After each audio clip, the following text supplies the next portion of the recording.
శ్రీకాంత్ గారు, యాక్చువల్గా ఆవిడ జగన్మోహన్ రెడ్డి గారికి అంత లాయల్గా ఉంటే ఆశ్చర్యకరంగా కొన్ని నెలల క్రితం అనుకుంటా భూమన కరుణాకర్ రెడ్డి గారు ఆవిడ మీద అసలు ఇంత ఎత్తులు లేసాడు. వాడకూడని మాటలు వాడాడు ఆవిడ మీద. లంకిణి అని, శంకిణి అని చెప్పేసి, ఆవిడ అసలు ఆ కింది ఉద్యోగులను అసలు కేర్ చేయదని చెప్పేసి, చాలా పొగరని, అంత ఎంతో అవినీతి పరురాలని. మరి ఆవిడ పనిచేసింది జగన్మోహన్ రెడ్డి గారి హయాంలో. ఆయన మరి ఎవరిని ఉద్దేశించి అంటున్నాడు? జగన్మోహన్ రెడ్డి గారిని ఉద్దేశించి అన్నట్టు కదా. మరి అంత అవినీతి చేస్తుంటే ఆయన కింద ఆయన ఏరుకోటి తెచ్చుకున్నటువంటి ఆవిడ్ని మరి ఏం జరిగిందో తెలియదు వాళ్ళిద్దరికీ.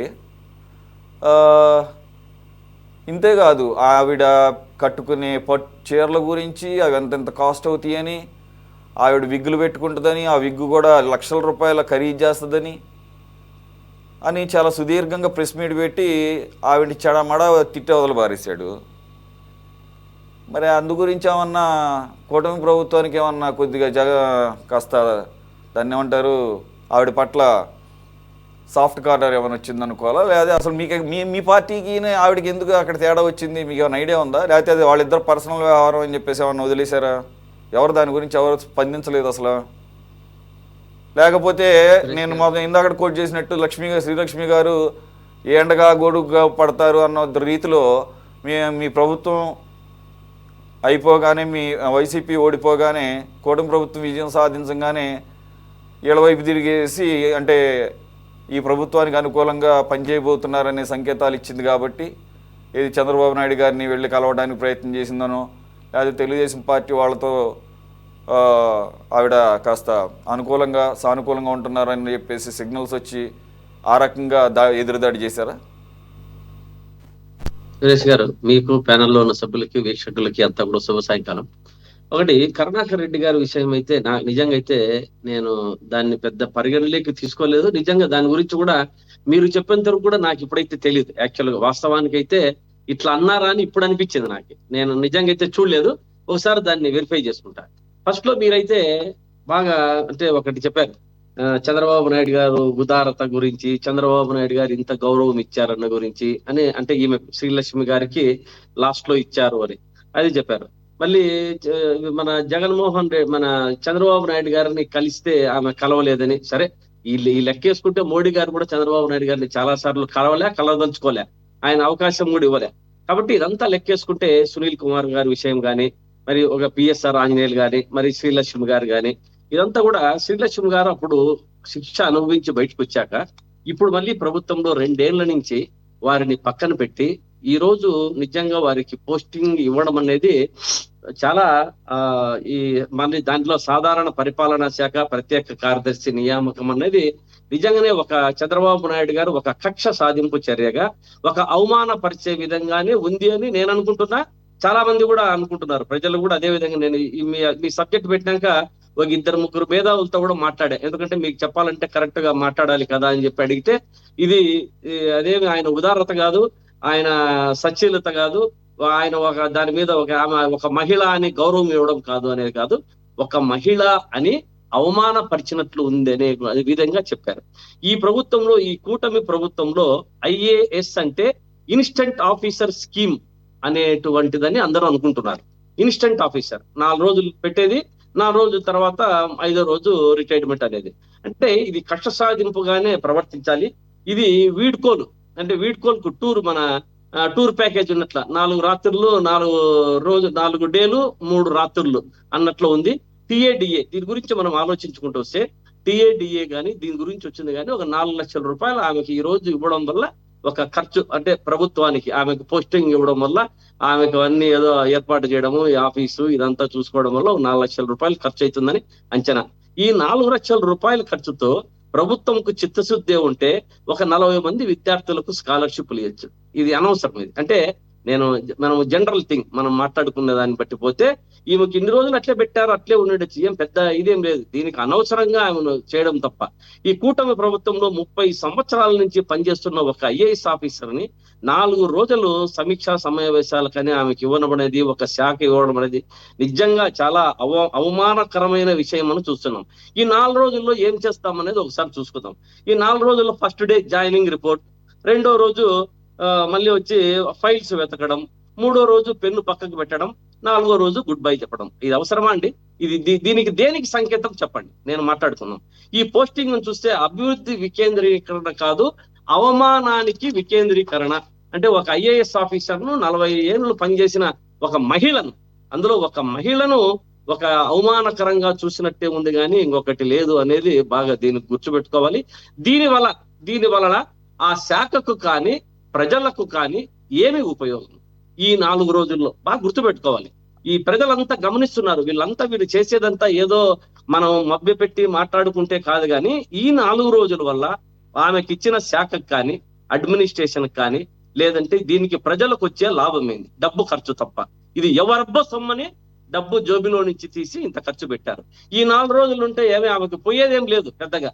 ఆమెకు ఈ 4 రోజుల వల్ల జరిగేదేం లేదు, ఇది కాసం లేదు. ఈ అడ్మినిస్ట్రేషన్ అవసరం కాదు వీరికి. అవమానమే ఆమెను అవమానం చేయాలనే. ఎందుకంటే జగన్మోహన్ రెడ్డి గారికి ఇప్పుడు సురేష్ గారు దీంట్లో గమనించుకోవాల్సిన విషయం ఏమంటే, ఇప్పుడు ఐఏఎస్లు ఐపీఎస్లు ప్రతి ఒక్కరు కూడా ఇటువంటి కక్ష సాధింపు చర్యలను బాగా గమనిస్తున్నారు. అంటే గమనించి వీరికి కరెక్ట్ గా ఇది కూడా ఒకందుకు మంచిదే అనిపిస్తుంది. ఎందుకు అంటే వారి యొక్క పనిని వారు చేసి, మనం ఏ ప్రభుత్వం వచ్చినా కూడా మనము ఇటువంటి చర్యలు చేయడం వల్ల మనకు ఈ గతి తప్పదు అనేది ప్రతి ఒక్కరు కూడా ఆలోచించుకుంటున్నారు. ఎందుకంటే ఈ ఆలోచన మంచిదే, ఒకందుకు మంచిదే. ఈ ఆలోచన ప్రజలకు ఉపయోగపడే విధంగా ఉంటుందనేది నా అభిప్రాయం. ఎందుకంటే ఇంకొకరికి రాకూడదు. ఈ ఐఏఎస్లు కానీ ఐపీఎస్లు కానీ వారి పని వారు చేసుకుంటూ పోవాల. ప్రభుత్వానికి అడుగులకు మడుగులు ఎత్తకూడదు, అధికారులకి అడుగులకు మడుగులు ఎత్తకూడదు. ఏ ఒక్క అధికారము దుర్వినియోగం చేసినా వాళ్ళు పెన్ను పక్కన పెట్టి నన్ను కావాలంటే ట్రాన్స్ఫర్ చేసుకో అనే పరిస్థితి తెచ్చేటట్టుగా ఉంది అనేది గుర్తుపెట్టుకోవాలి. అంటే దీన్ని బట్టి చూస్తే నాకేమనిపిస్తా అంటే ఈ 4 రోజుల్లో ఫైల్స్ క్లియరెన్స్ చేసేటి విధంగా ప్లాన్ చేశారు అనిపిస్తుంది చంద్రబాబు నాయుడు గారు. ఏ ఫైల్స్, దీంట్లో సెన్సిటివ్ ఫైల్స్ కొన్ని ఉన్నాయి, మన విచారణ రిపోర్ట్లు కొన్ని ఉన్నాయి, భూముల కేటాయింపు కొన్ని ఉన్నాయి. ఈ యొక్క విషయాల్లో ఈమెతో చేయిస్తే వచ్చే గతంలో మనం తప్పించుకొని హ్యాండ్స్ పైకి ఎత్తచ్చు కదా అనే ఒక ధోరణిలో ఉన్నారు అని నాకు అనిపిస్తా ఉంది. మేధావులు కూడా దీని గురించి అనుకుంటున్నారు. ఈ ఐఏఎస్ ఐపీఎస్ అధికారులు కూడా ప్రతి ఒక్కరు ఇది గమనిస్తే దాదాపు మనకు గతంలో కూడా ప్రవర్తించే ముందు కూడా వర్తమానంలో కూడా వీళ్ళు పనిచేసే వారి ప్రవర్తన కూడా మారిపోతుంది అనేది ఒక అంశం. ఈ బ్యూరోక్రసీలందరినీ భయపెట్టి పని చేయించుకొని వీళ్ళ పాలసీ, ఈ కూటమి పాలసీ ఏమంటే ఈ బ్యూరోక్రాట్స్ అందరినీ కూడా భయపెట్టి పని చేయించుకోవాలా. ఏదో ఒకటి నయానో భయానో పని చేయించుకోవాలా. ఈమెకేదో మనం ఇన్సెంటివ్స్ ఇచ్చినాము అని అనిపించాలా, నేను చెప్పిన ఫైల్స్ అంతా క్లియర్ చేయించుకొని మరీ ఆమెను ఇరికిచ్చే ప్రయత్నం చేస్తున్నారు అనేది నాకు బాగా దీంట్లో స్పష్టంగా అర్థమవుతుంది. ఇది మనం ప్రజాస్వామ్యం చేస్తున్నామా లేకుంటే వీరు నియంత పాలనలో ఉన్నారా? వీరు ఏమనుకుంటే అది చేయడం, ఐఏఎస్లను ఒకరోజు ఐపీఎస్లను ఒకరోజు ఎట్లా ఇష్టానుసారము వీళ్ళ యొక్క 40 ఏళ్ల చరిత్రలో వాళ్ళు చదువుకున్న చదువునంతా కూడా పక్కన పెట్టేసి ఈ పొలిటికల్ రాజకీయం కోసం వీళ్ళను వాడుకుంటున్నారు. ఇప్పుడు కట్టినంత ప్రజల డబ్బు. ఇప్పుడు ఆమెకు రేపొద్దున ఈ 4 రోజులకి అయ్యే ఖర్చు కూడా ప్రజల డబ్బు, ప్రజల ట్యాక్స్. ఈ యొక్క ప్రజల ట్యాక్స్ అనేది దుర్వినియోగం కాదా? ఎవరి సార్ ఇది? ఎవరి డబ్బు ఇది? ఈ 4 రోజులకి ఇంత డబ్బు ఖర్చు పెట్టి వీళ్ళ యుగోల కోసం ప్రజల డబ్బును వృధా చేసి, ఇది యుగోనే. దీంట్లో ఖచ్చితంగా ఆమెను ఆమె యొక్క యుగోను సాటిస్ఫై చేసేదానికో లేకుంటే ఆమెను ఏదో మబ్బు పెట్టేదానికో చేసుకుంటున్నారు. ఈ తప్పులు చేశారు. ఈ యొక్క దీనంతా కూడా దీనికి శిక్ష అనుభవించి వస్తుంది అనేది ఒకటి గుర్తు పెట్టుకోవాలి. అదే విధంగా తప్పు చేసి ఉంటే ఈ 2 ఏళ్లలో తప్పు చేసి ఉంటే సస్పెండ్ చేయండి. గతంలో కూడా చేశారు కదా, ఛార్జ్ షీట్ వేయండి, విచారణ జరిపించండి. ఎందుకు ఆ దిశగా ఎందుకు పోలే? లాస్ట్ లో ఎందుకు అంత అమితమైన ప్రేమ అంత వచ్చింది? దీని గురించి అర్థం చేసుకోవాలి. ఇదే విధంగా ఈ పోస్టింగ్ డ్రామా ఎందుకు అని అడుగుతున్నా. ఇది పెద్ద హై డ్రామా ఈ పోస్టింగ్ అనేది. దీంట్లో 30 సంవత్సరాలు దేశానికి సేవ చేసిన మహిళను ఒక అవమానకరంగా మాట్లాడడం అనేది నిజంగా ప్రజాస్వామ్యంలో ఇది ప్రజాస్వామ్యానికి గొడ్డలి పెట్టు అని నేను అనుకుంటున్నా. ఈ 4 రోజులకు ఆమె ఈ శాఖకు చేసే ఒరిగేది ఏమీ లేదు, ఈ శాఖకు చేసే సేవ ఏమీ లేదు. ఆమెకు అవమానం, వీరికి ఏదో ఒక ఫైల్స్ క్లియర్ చేసుకోవడం తప్ప అన్నది ఇది. ఈ పోస్టింగ్ లో చాలా ప్లాన్ ఉంది.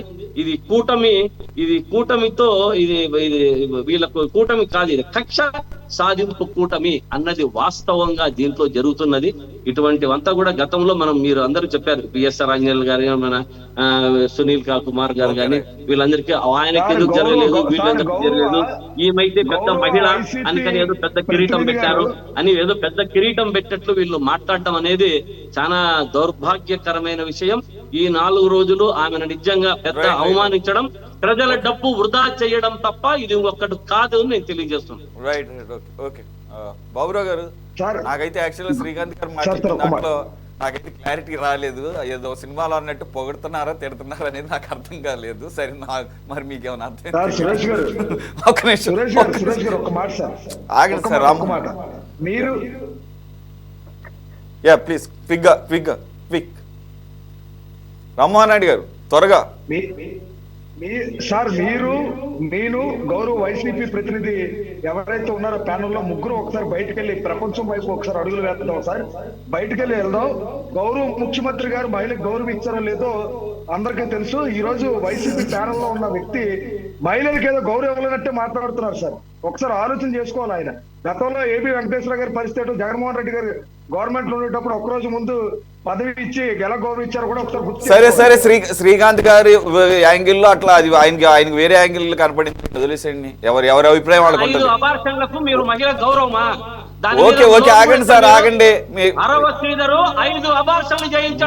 ఆగండి సార్, ఇది సంబంధం లేకుండా మాట్లాడకండి. ఆగండి, సంబంధం లేకుండా మాట్లాడొద్దు. ఓకేనా, సంబంధం లేకుండా మాట్లాడకండి.